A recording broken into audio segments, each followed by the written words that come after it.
الرجيم بسم الله الرحمن الرحيم على ربي يا من جنده الدهر غالب ولو ضعفت آراؤهم يا معملا لك الحمد والشكر المسرمد دائما فلم يخش من يلجأ إليك توكلا صلاة وتسليما على طه أحمد وآل وأصحاب ومن كان مرسلا اللهم ارزقنا الحكمة وفصل الخطاب ومن يؤت الحكمة فقد أوتي خيرا كثيرا وما يذكر إلا أولي الألباب رب اشرح لي صدري ويسر لي أمري واحلل عقدة من لساني يفقه قولي وبعد أخوتي الأفاضل جميع أحباب رسول الله صلى الله عليه وسلم وسائر الأشياخ والأطفال والأولاد أمثالي في هذه الحارة حارة تجندكم أقدم لكم تحية الإسلامية تحية أهل الجنة وهي السلام عليكم ورحمة الله تعالى وبركاته. muna jaddada godiyarmu ga Allah subhanahu wa ta'ala da haɗawa a wannan majalisi mai albarka ba don komai ba sai don farin ciki da samun annabi Muhammadu sallallahu alaihi wasallam. Saboda haka ya kamata mu sani cewa duk wanda ya same shi a wannan guri to ba iyawan shi bane ba kuma iyayen shi bane, domin zaɓi ne daga Allah subhanahu wa ta'ala ya sanya ka a cikin masoya manzon Allah sallallahu alaihi wasallam waɗanda za su iya barin komai nasu su zo su taru don farin cikin sabon annabi Muhammad sallallahu alaihi wasallam. Domin manzon Allah sallallahu alaihi wasallam kamar yadda kowa ya sani shi ne ɗan gatan Allah, shi ne wanda Allah subhanahu wa ta'ala bai wani kamar sa a duniya ba, kuma Allah subhanahu wa ta'ala ba zai wani kamar sa a duniya da lahira ba abada. Domin in mun lura za mu ga a ayoyin Allah subhanahu wa ta'ala ko in a cikin alƙur'ani mai girma za mu ga yadda Allah subhanahu wa ta'ala yake ga annabawa da yadda Allah subhanahu wa ta'ala yake wa manzon Allah sallallahu alaihi wasallam, za mu ga akwai bambanci tsakanin shi da annabawa. Domin in mun lura za mu ga su dukkan annabawa duk abin da jama'a su suka ce musu ko suka musu to annabawa ne suke gama abinci su kansu, su suke tare ma kansu. Amma manzon Allah sallallahu alaihi wasallama Allah subhanahu wa ta'ala shi yake tare mishi da abin da mutane suke cewa akan shi. Yanzu mun lura za mu ga annabi Musa alƙur'ani mai fir'auna ya ce mishi, shi fir'auna ya faɗa ma annabi Musa cewa shi fa masura ne, ya kasance mutum ne mai yawan sihiri, irin malamin masu sihiri ne. Amma mai annabi Musa ya ce mishi, ni fa kana ce mai sihiri alhali ni ba mai sihiri ba ne, kai ne fa wanda kake da wama akan bata, da abin da aka ce maka ba ka bin abin da aka ce maka to kai ma madawwami ne akan bata. Kaga fir'auna ya ce wa annabi Musa shi madawwami ne a sihiri, ba zai ba sihiri ba. Shi kuma annabi Musa ya ce wa fir'auna kai kuma madawwami ne a bata, ba za ka taɓa bin bata ba. To ka gani anan waye rama? Annabi Musa shi ya rama abin da fir'auna ya faɗa masa. Kuma duba za mu ga annabi Hudu da Allah subhanahu wa ta'ala ya ce قال الملأ الذين كفروا من قومه إنا لنراك في سفاهة وإنا لنظنك من الكاذبين. cewa annabi Hudu mutanen da suka ce mishi inna lanaraka fi safahatin wa inna lanazunnuka min al-kadhibin, cewa ya kai Hudu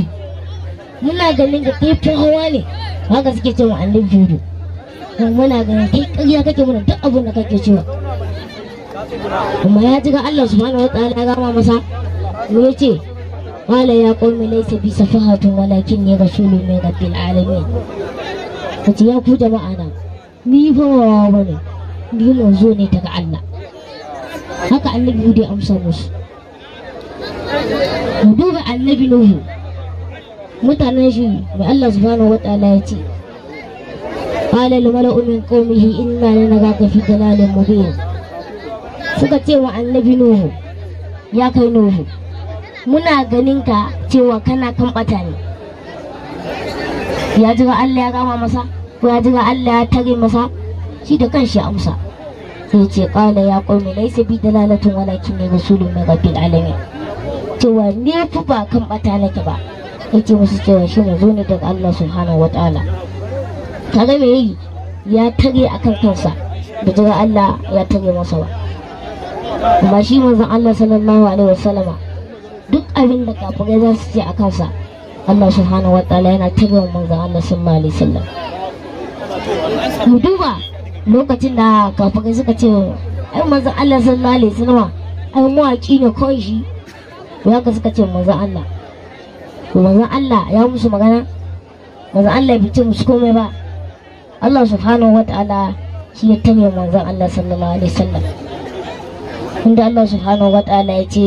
wa ma 'allamnahu ash-shi'ra wa ma yanbaghi la in huwa illa zikrun wa qur'anun mubin,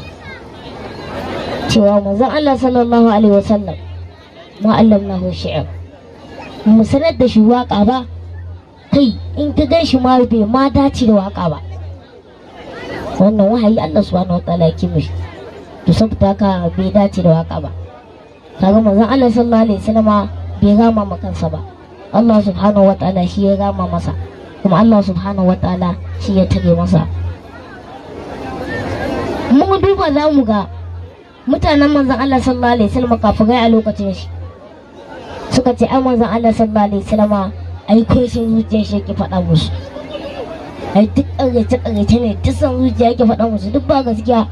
ai wahayin ma ai ba daga Allah bane, suke ce manzon Allah sallallahu alaihi wasallam. Amma manzon Allah sallallahu alaihi wasallam bai ce musu komai ba, Allah subhanahu wataala shi ya tare manzon Allah sallallahu alaihi wasallam, Allah subhanahu wataala shi ya rama manzon Allah sallallahu alaihi wasallam. Allah subhanahu wataala ya ce wa ma yantiqu anil hawa in huwa illa wahyun yuha, to manzon Allah sallallahu alaihi wasallam bai taɓa faɗin wani sauran shi ba, wanda ne ku ce ƙarya yake ba. Me Allah ya ce ma in huwa illa wahyun yuha, ku sani Allah subhanahu wataala wahayi fi yake manzon Allah sallallahu alaihi wasallam. To kun ga kenan ba magana son zuciya anan, to kaga Allah subhanahu wataala ya gawo manzon Allah sallallahu alaihi wasallam akan abun da kafirai suka ce manzon Allah sallallahu alaihi wasallam. Kuma mun duba cikin alƙur'ani mai girma za mu ga cewa lokacin da kafirai suka ce manzon Allah sallallahu alaihi wasallam ai asabatu jannatun, wai cewa ai manzon Allah sallallahu alaihi wasallam ai ajina ta kama shi, manzon Allah ya ce musu ko wani abu ne? Allah bai ce komai ba. Allah subhanahu wataala shi ya gama manzon Allah sallallahu alaihi wasallam abin da suka faɗa masa. Allah subhanahu wataala ya ce kuma manzon Allah sallallahu alaihi wasallam haka kasance dukkanin wani al'amuransa in kafirai suka ce Allah subhanahu wataala ta nemi sheke, ba ma iya wa'annan ayoyin bakwai. Mun duba alƙur'ani za mu je yadda Allah subhanahu wataala ya magana akan fifikon manzon Allah sallallahu alaihi wasallam da falalansa, nan da Allah ya nuna mana cewa baka isa ka taɓa fiyayen halittar shi annabi Muhammad sallallahu alaihi wasallam kuma Allah ya kare ka ba. Kuma manzon Allah sallallahu alaihi wasallam kuma yadda muke faɗa kullum shine dan gatan Allah, shine wanda a cikin halittun Allah Allah subhanahu wataala ya zaɓe shi ya taganto shi a dukkanin halittunsa, ba wanda ya kai shi. Domin manzon Allah sallallahu alaihi wasallam muka duba wasu abubuwan manzon Allah sallallahu alaihi wasallam za mu ga cewa al'ada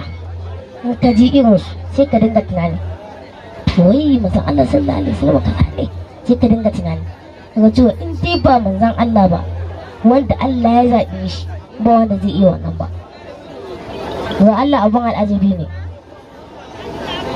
wannan, har sabon manzon Allah sallallahu alaihi wasallam manzon Allah in wani abin sai sun dinga mamaki su dinga tambayan shi. Kamar yadda wata rana aka yi wata mata tana jin ana manzon Allah sallallahu alaihi wasallam manzon Allah ne da gaske, shi da ce to ba matsala manzon Allah ne da gaske ko,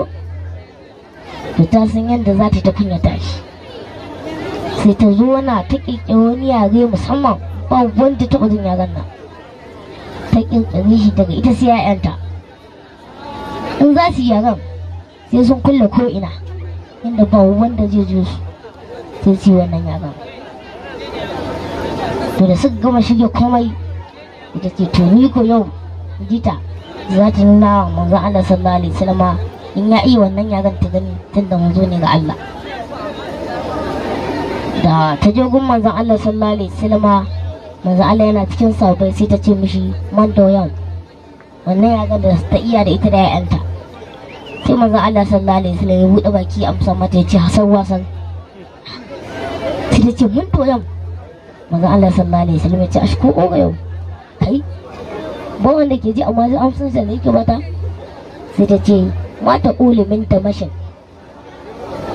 ma'ana me za ka ce akan jikan da baban shi ya rasu, bi ma'ana ɗa ne ya rasu kuma shi ma yana da ɗa, to kenan wannan ɗan shi zai ci gado. sai manzon Allah sallallahu alaihi wasallam ya ce mata annashin musulun nashin, to a ɗa shi ma ya kamar jikan sheki. to mun faɗa yanzu na farko mun fassara ba, to ta ce manzon Allah sallallahu alaihi wasallam man yau tana nufin cewa mu waye annabin a cikin ku ne. yawa ta gani manzon Allah zai ce, sai manzon Allah sallallahu alaihi wasallam ya ce hasan wasan, ya ce ga na a tsakiya ki taho. sai ta ce man yau ni fa tambaya ne mu waye annabi a cikin ku. sai manzon Allah sallallahu alaihi wasallam ya ce mata hasan wasan, ya ce ki matso ganin nan a tsakiya. Matan nan ta buɗe ta ce to shi wannan ana dai ba wanda ke zo gurin shi balanta ne ba shi labari, to ina ya san wannan da in dai ba manzo daga Allah ba wanda zai iya sanin wannan. kai ashhadu anna rasulullah. a take a gurin nan matan nan ta musulunta saboda tamboyi ta manzon Allah da wani yare wanda ba wanda ya taɓa jin yaren nan, daga ita sai ya'yanta. ma a take a gurin sayyidina Ali sai tambaya manzon Allah sallallahu alaihi wasallam sai ya ce ya rasulullahi mun kasance mun taso tare da kai, amma ni ban san ka koyi wani yare kamar wannan ba, na san yaren ka shine larabci, amma na yi mamaki da wata mata ta muku wani yare kuma ka amsa ba sun sa amsa shine Allah subhanahu wa ta'ala shi ke sanar da manzon Allah sallallahu alaihi wasallam duk abin da manzon Allah sallallahu alaihi wasallam ya ce. don manzon Allah sallallahu alaihi wasallam shi alimun ne bi sirril gaibi qabla qiyami, zai baka labarin gaibi tun kafin faruwar shi. manzon Allah za ka yi abu kadai amma da za ka ruwa da wani manufan manzon Allah sai ya gane manufanka. wata rana lokacin da aka yi yakin Badar, manzon a yakin Badar musulmai sun ci nasarar kafirai, inda musulmai suka rubace kafirai masu yawa kuma suka kashe wasu da yawa, kuma suka kashe manya-manya, suka ribace manya-manyan su. a lokacin ne kafirai suke gani sun yi asara, a ce suna da manya-manya sun kai su 70, a ce don musulmai sun fi sun kashe su. a lokacin da fa aka kashe irin su Abu Jahal, makasan manya ne a gurin kafirai da suke gani a ce ka musulmai sun kashe su ba su san girman su wani, suna ganin abin mamaki ne. ga kuma ƴaƴansu da aka kashe da ƴaƴansu da aka ribace.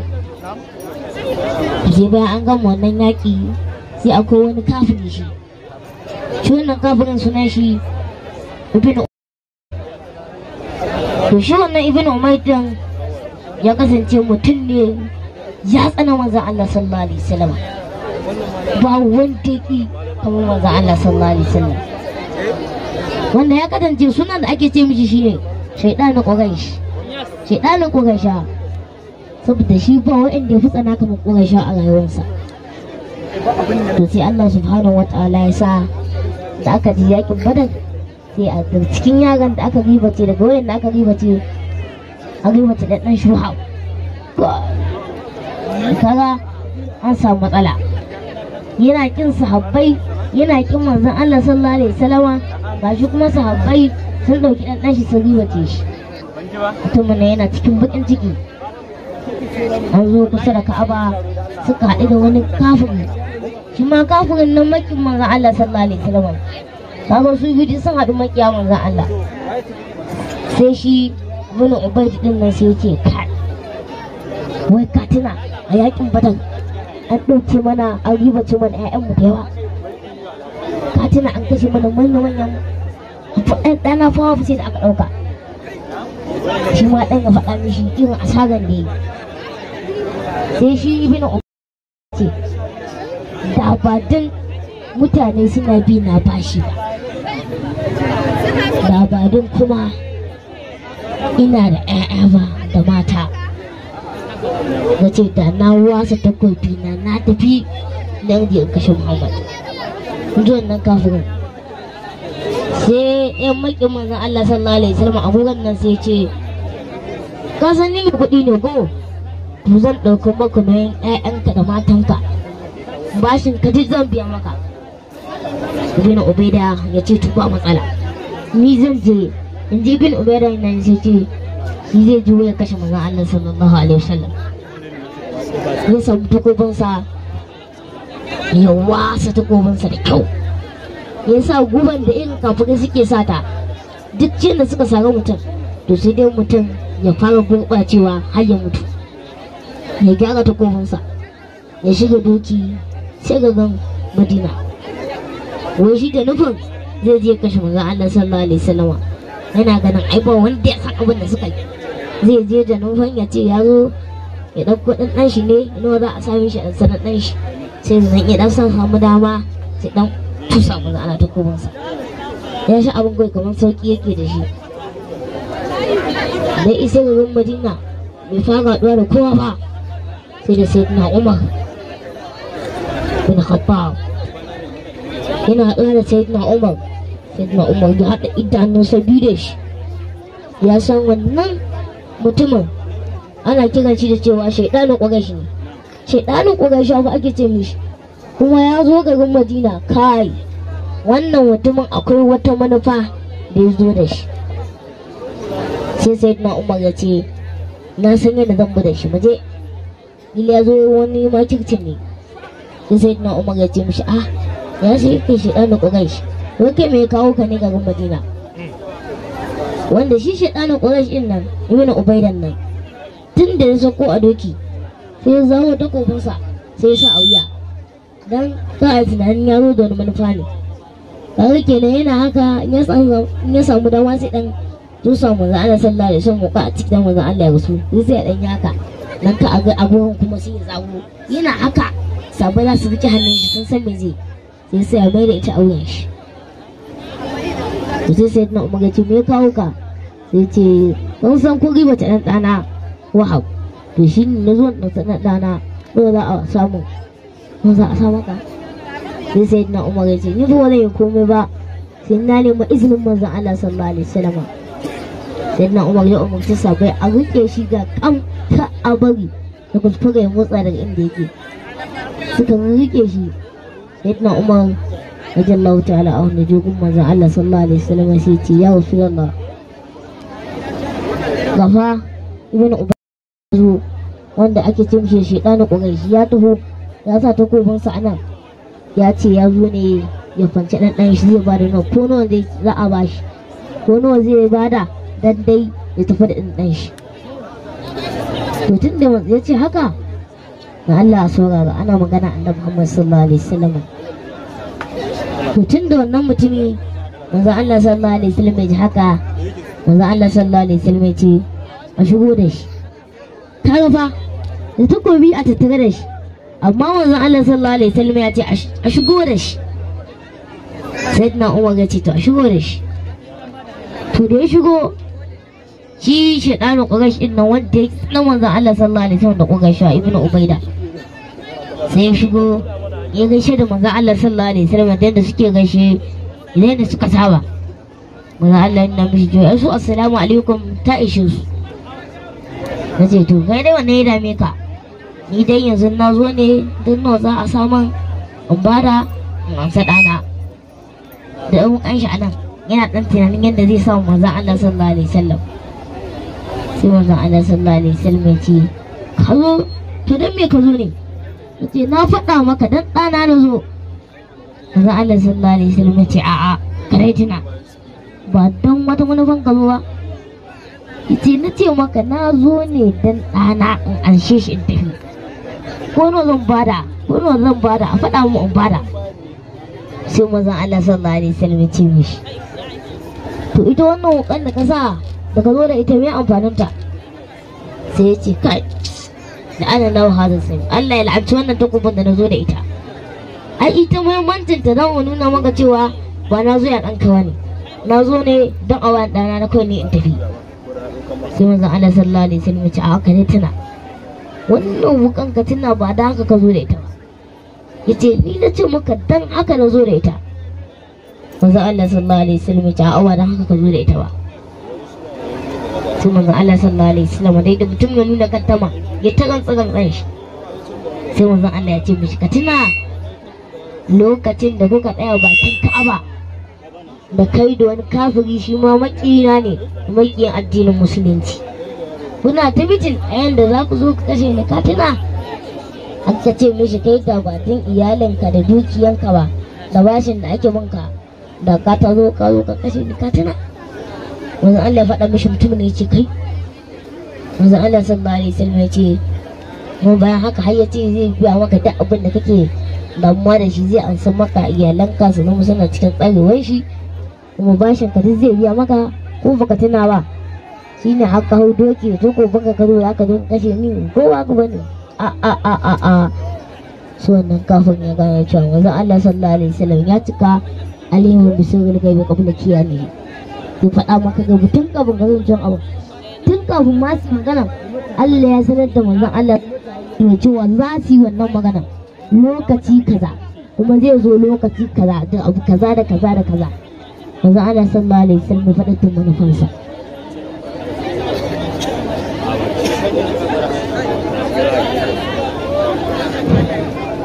ba manzon Allah sallallahu alaihi wasallam ya faɗa ma wannan mutumin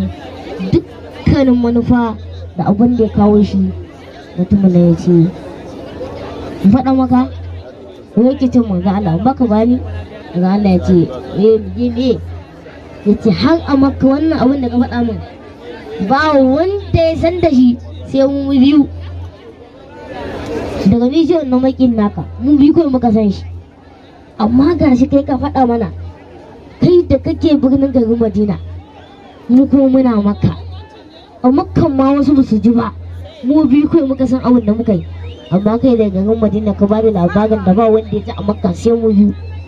yace kai na shi da cewa kai manzon Allah sallallahu alaihi wasallam to kaga manzon Allah sallallahu alaihi wasallam shine wanda zai bada labarin abu tun kafin wannan abin ya faru tun kafin a san za a yi wannan abin to kaga wannan mu'jiza ce ta manzon Allah sallallahu alaihi wasallam wanda kaga manzon Allah sallallahu alaihi wasallam kenan ba wanda yake da mu'jizar ta kai na sha a cikin annaba to saboda haka kan mu ji cewa maulidi abu ne mai kyau mutum ya ce to shi diyan daga dama zai maulidi ba a'a akwai iyaka daidai abubuwan da ake a maulidin manzon Allah sallallahu alaihi wasallam ba hauka kai mutum zai zambada ba domin na san wajen an ci maulidin manzon Allah ba shi ne ka zo ka tara jama'a ka ce kowa ya dinga shan giya ai dan annabi ne ka wannan ba mulki kake yi ba wannan kai fatan ka kake yi amma dai ba mulkin manzon Allah ba amma in dai mulkin manzon Allah sallallahu alaihi wasallam za ka yi to duk abin da shari'a ta hana to kama ba za ka yi shi ba to amma kaga anan gurin an zo ana ba mutane kulawan giya an zo ana watsa ne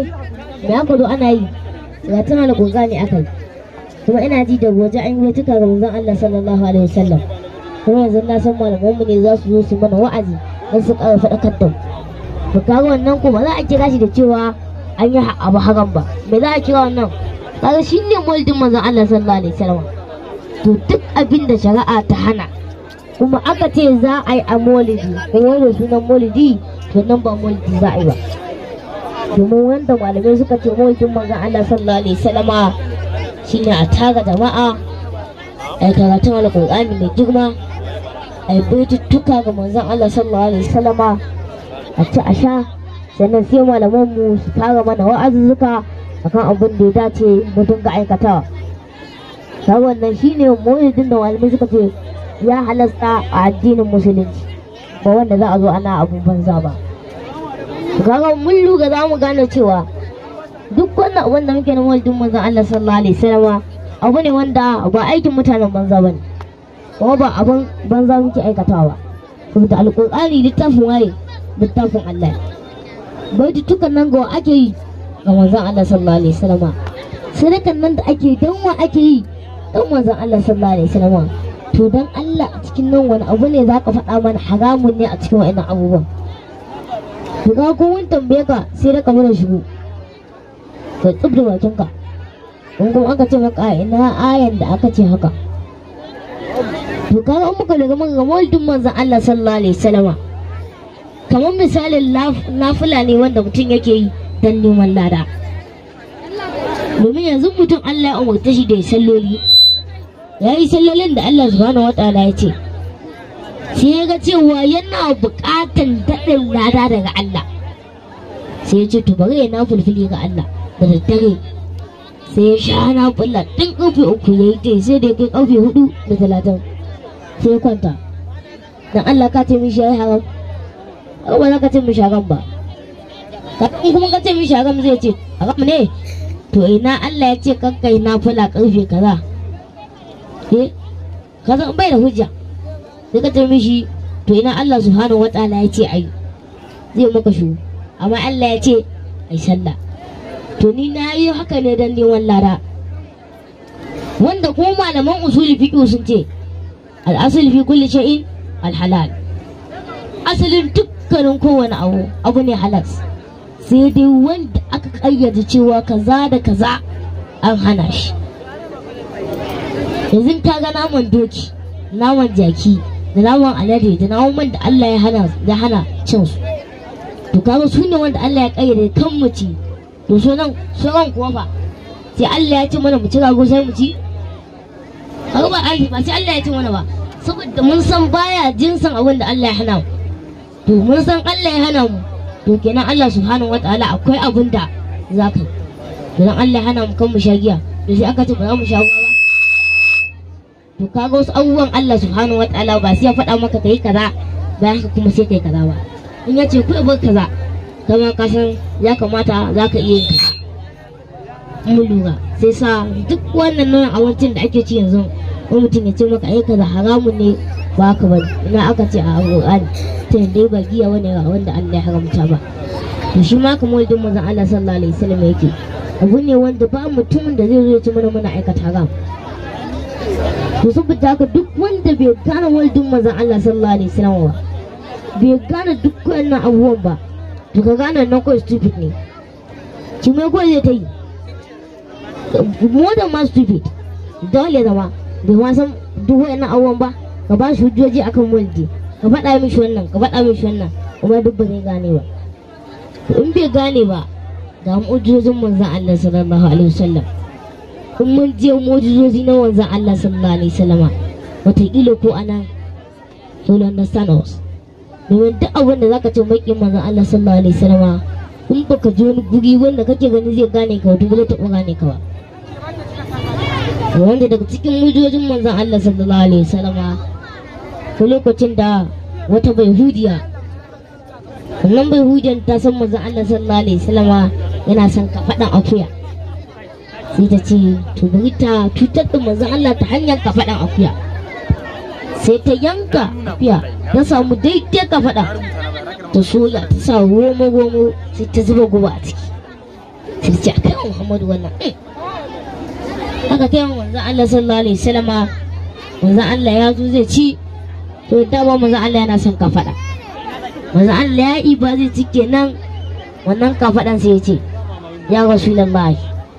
akwai guba a tattare da ni ya Rasulullahi karkace ni to kaga tunda wannan ka faɗa ya magana kai ma kasu wannan ba ka gama al'amari ba ne da a ce kai ne sai a ce ai akwai baki amma ka faɗa ana baki a tattare da shi wanda daga cikin mujojin manzon Allah sallallahu alaihi wasallam za mu ga inda manzon Allah sallallahu alaihi wasallam ya cika bishiya daga inda take ta kuntuko kanta zogon manzon Allah sallallahu alaihi wasallam kuma yanda Imam Al-Busiri yake faɗa a cikin littafin sa Al-Bughda cewa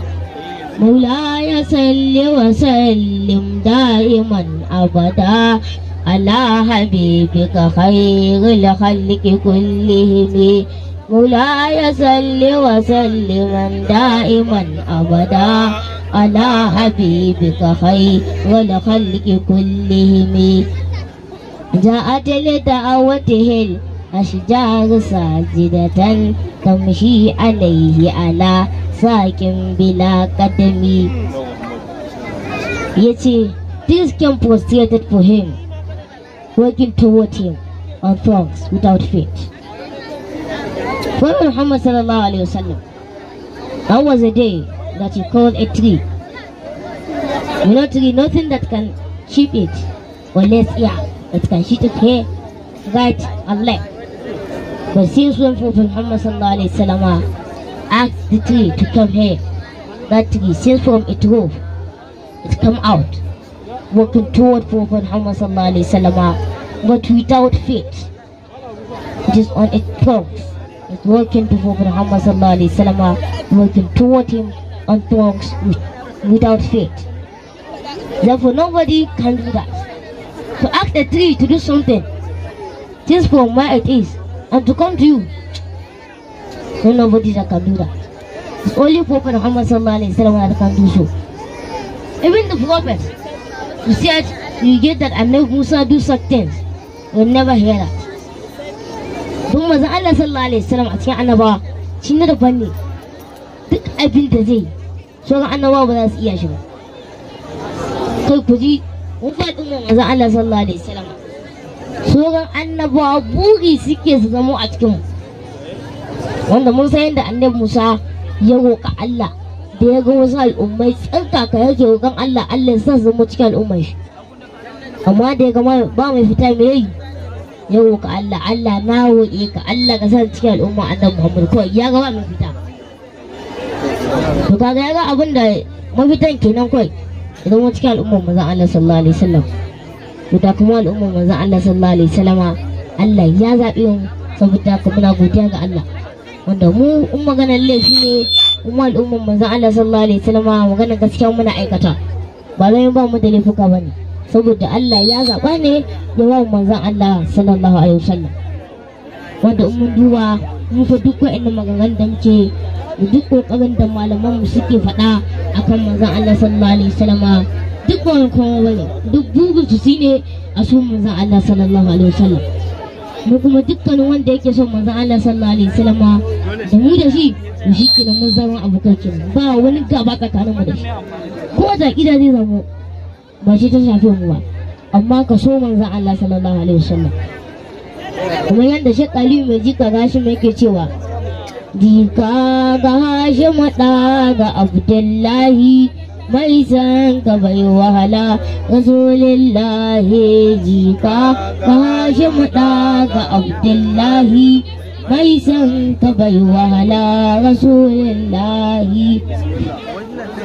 Mai san ka koda ya zamo maƙiyanmu, mutuminmu ne ko bai shiga figarmu, duk wanda ke ƙaunar uban kulsumu, so nai nake ko ya aure matarmu dan ɗai yana ƙaunar Rasulullahi, jika ga Hashim da ga Abdullahi mai san ka bai wahala Rasulullahi, mika ga Hashim da ga Abdullahi mai san ka bai wahala Rasulullahi.